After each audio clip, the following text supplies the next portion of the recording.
Hello, my name is Gary, and I was raised in the western United States, so I'm a native English speaker. I hope that you will enjoy this YouTube channel. Thank you for joining us.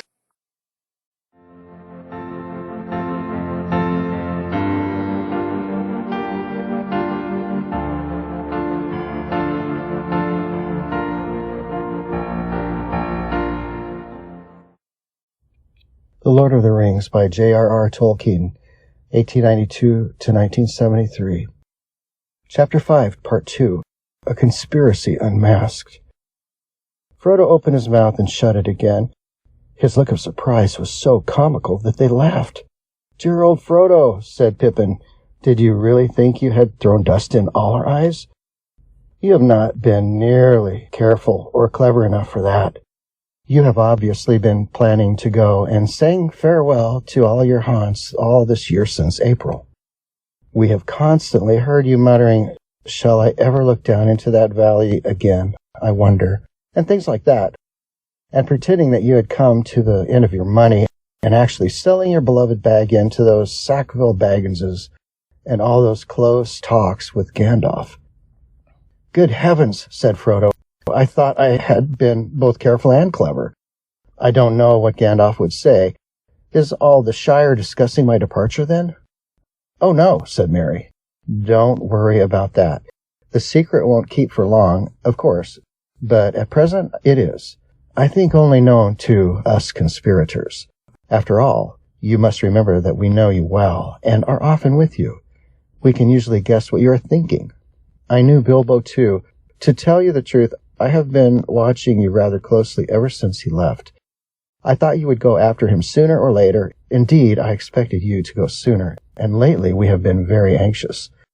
We have been terrified that you might give us the slip and go off suddenly all on your own like he did. Ever since this spring we have kept our eyes open and done a good deal of planning on our own account. You are not going to escape so easily." "But I must go," said Frodo. "It cannot be helped, dear friends. It is wretched for us all, but it is no use your trying to keep me. Since you have guessed so much, please help me and do not hinder me." "You do not understand," said Pippin. "You must go, and therefore we must too. Merry and I are coming with you. Sam is an excellent fellow and would jump down a dragon's throat to save you if he did not trip over his own feet. But you will need more than one companion in your dangerous adventure." "My dear and most beloved hobbits," said Frodo, deeply moved, "but I could not allow it. I decided that long ago, too. You speak of danger, but you do not understand. This is no treasure hunt, no there and back journey. I am flying from deadly peril into deadly peril." "Of course we understand," said Merry firmly. "That is why we have decided to come. We know the ring is no laughing matter, but we are going to do our best to help you against the enemy." "The ring," said Frodo, now completely amazed. "Yes, the ring," said Merry. "My dear old hobbit, you don't allow for the inquisitiveness of friends. I have known about the existence of the ring for years, before Bilbo went away, in fact, but since he obviously regarded it as secret, I kept the knowledge in my head until we formed our conspiracy. I did not know Bilbo, of course, as well as I know you. I was too young, and he was also more careful. But he was not careful enough. If you want to know how I first found out, I will tell you." "Go on," said Frodo faintly. "It was the Sackville Bagginses that were his downfall, as you might expect. One day, a year before the party, I happened to be walking along the road when I saw Bilbo ahead. Suddenly in the distance, the SBs appeared, coming towards us. Bilbo slowed down, and then he vanished. I was so startled that I hardly had the wits to hide myself in a more ordinary fashion, but I got through the hedge and walked along the field inside. I was peeping through into the road after the SBs had passed and was looking straight at Bilbo when he suddenly reappeared. I caught a glint of gold as he put something back in his trouser pocket. After that I kept my eyes open. In fact, I confess that I spied. But you must admit that it was very intriguing, and I was only in my teens. I must have been the only one in the Shire, besides you, Frodo, that has ever seen the old fellow's secret book." "You have read his book?" cried Frodo. "Good heavens above! Is nothing safe?" Not too safe, I should say, said Mary. But I have only had one rapid glance, and that was difficult to get. He never left the book about. I wonder what became of it. I should like another look. Have you got it, Frodo? No, it was not at Bag End. He must have taken it away. Well, as I was saying, Mary proceeded, I kept my knowledge to myself till this spring when things got serious. Then we formed our conspiracy. And as we were serious too, and meant business, we have not been too scrupulous. You are not a very easy nut to crack, and Gandalf is worse. But if you want to be introduced to our chief investigator, I can produce him. Where is he? Said Frodo, looking round, as if he expected a masked and sinister figure to come out of a cupboard. Step forward, Sam, said Mary, and Sam stood up with a face scarlet up to his ears. Here's our collector of information. And he collected a lot. I can tell you before he was finally caught. After which I may say he seemed to regard himself as on parole and dried up. Sam, cried Frodo, feeling that amazement could go no further and quite unable to decide whether he felt angry, amused, relieved, or merely foolish. Yes, sir, said Sam. Begging your pardon, sir, but I meant no wrong to you, Mr. Frodo, nor to Mr. Gandalf for that matter. He has some sense, mind you, and when you said go alone, he said no, take someone as you can trust. But it did not seem that I can trust anyone, said Frodo. Sam looked at him unhappily. It all depends on what you want, put in Mary. You can trust us to stick to you through thick and thin to the bitter end. And you can trust us to keep any secret of yours closer than you keep it yourself. But you cannot trust us to let you face trouble alone and go off without a word. We are your friends, Frodo. Anyway, there it is. We know most of what Gandalf has told you. We know a good deal about the ring.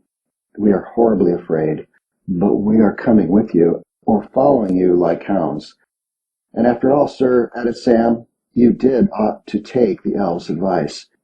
Gilder said you should take them as was willing, and you can't deny it. I don't deny it, said Frodo, looking at Sam, who was now grinning. I don't deny it, but I'll never believe you are sleeping again, whether you snore or not. I shall kick you hard to make sure. You are a set of deceitful scoundrels, he said, turning to the others. But bless you, he laughed, getting up and waving his arms. I give in. I will take Gilder's advice. If the danger were not so dark, I should dance for joy. Even so, I cannot help feeling happy, happier than I have felt for a long time. I had dreaded this evening. Good, that's settled. 3 cheers for Captain Frodo and company, they shouted, and they danced round him. Merry and Pippin began a song which they had apparently got ready for the occasion. It was made on the model of the dwarf song that started Bilbo on his adventure long ago, and went to the same tune. Farewell, we call to hearth and hall, though wind may blow and rain may fall. We may away ere break of day, far over wood and mountain tall. To Rivendell, where elves yet dwell, in glades beneath the misty fell. Through moor and waste we ride in haste, and whither then we cannot tell. With foes ahead, behind us dread, beneath the sky shall be our bed, until at last our toil be past, our journey done, our errand sped. We must away, we ride before the break of day. Very good, said Frodo, but in that case there are a lot of things to do before we go to bed, under a roof for tonight at any rate. Oh, that was poetry, said Pippin. Do you really mean to start before the break of day? I don't know, answered Frodo. I fear those black riders, and I am sure it is unsafe to stay in one place long, especially in a place to which it is known I was going. Also, Gilder advised me not to wait. But I should very much like to see Gandalf. I could see that even Gilder was disturbed when he heard that Gandalf had never appeared. It really depends on 2 things. How soon could the riders get to Bucklebury, and how soon could we get off? It will take a good deal of preparation. The answer to the second question, said Mary, is that we could get off in an hour. I have prepared practically everything, There are 5 ponies in a stable across the fields. Stores and tackle are all packed except for a few extra clothes and the perishable food." "It seems to have been a very efficient conspiracy," said Frodo. "But what about the Black Riders? Would it be safe to wait one day for Gandalf?" "That all depends on what you think the Riders would do if they found you here," answered Merry. "They could have reached here by now, of course, if they were not stopped at the North Gate, where the hedge runs down to the river bank, just this side of the bridge. The gate guards would not let them through by night, though they might break through. Even in the daylight they would try to keep them out, I think at any rate until they got a message through to the master of the hall, for they would not like the look of the riders, and would certainly be frightened by them. But of course Buckland cannot resist a determined attack for long, and it is possible that in the morning even a Black Rider that rode up and asked for Mr. Baggins would be let through. It is pretty generally known that you are coming back to live at Crick Hollow." Frodo sat for a while and thought. "I have made up my mind," he said finally. "I am starting tomorrow, as soon as it is light, but I am not going by road. It would be safer to wait here than that. If I go through the North Gate, my departure from Buckland will be known at once, instead of being secret for several days at least, as it might be. And what is more, the bridge and the east road near the borders will certainly be watched, whether any rider gets into Buckland or not. We don't know how many there are, but there are at least 2, and possibly more. The only thing to do is to go off in a quite unexpected direction." "But that can only mean going into the old forest," said Fredegar, horrified. "You can't be thinking of doing that. It is quite as dangerous as Black Riders." "Not quite," said Merry. "It sounds very desperate, but I believe Frodo is right. It is the only way of getting off without being followed at once. With luck, we may get a considerable start." "But you won't have any luck in the old forest," objected Fredegar. "No one ever has luck in there. You'll get lost. People don't go in there." "Oh, yes, they do," said Merry. "The Brandybucks go in occasionally when the fit takes them. We have a private entrance. Frodo went in once, long ago. I have been in several times, usually in daylight, of course, when the trees are sleepy and fairly quiet." "Well, do as you think best," said Fredegar. "I am more afraid of the old forest than of anything I know about. The stories about it are a nightmare, but my vote hardly counts, and I am not going on the journey. Still, I am very glad someone is stopping behind who can tell Gandalf what you have done when he turns up, as I am sure he will before long." Fond as he was of Frodo, Fatty Bolger had no desire to leave the Shire nor to see what lay outside it. His family came from the East Farthing, from Budgeford in the Bridge Fields, in fact, but he had never been over the Brandywine Bridge. His task, according to the original plans of the conspirators, was to stay behind and deal with inquisitive folk, and to keep up as long as possible the pretense that Mr. Baggins was still living at Crick Hollow. He had even brought along some old clothes of Frodo's to help him in playing the part. They little thought how dangerous that part might prove. "Excellent," said Frodo, when he understood the plan. "We could not have left any message behind for Gandalf otherwise. I don't know whether these riders can read or not, of course, but I should not have dared to risk a written message, in case they got in and searched the house. But if Fatty is willing to hold the fort, and I can be sure of Gandalf's knowing the way we have gone, that decides me. I am going into the old forest first thing tomorrow." "Well, that's that," said Pippin. "On the whole, I would rather have our job than Fatty's, waiting here till Black Riders come." "You wait till you are well inside the forest," said Fredegar. "You'll wish you were back here with me before this time tomorrow." "It's no good arguing about it any more," said Merry. "We have still got to tidy up and put the finishing touches to the packing before we get to bed. I shall call you all before the break of day." Eventually he fell into a vague dream in which he seemed to be looking out of a high window over a dark sea of tangled trees. Down below, among the roots, there was the sound of creatures crawling and snuffling. He felt sure they would smell him out sooner or later, Then he heard a noise in the distance. At first he thought it was a great wind coming over the leaves of the forest. Then he knew that it was not the leaves, but the sound of the sea far off.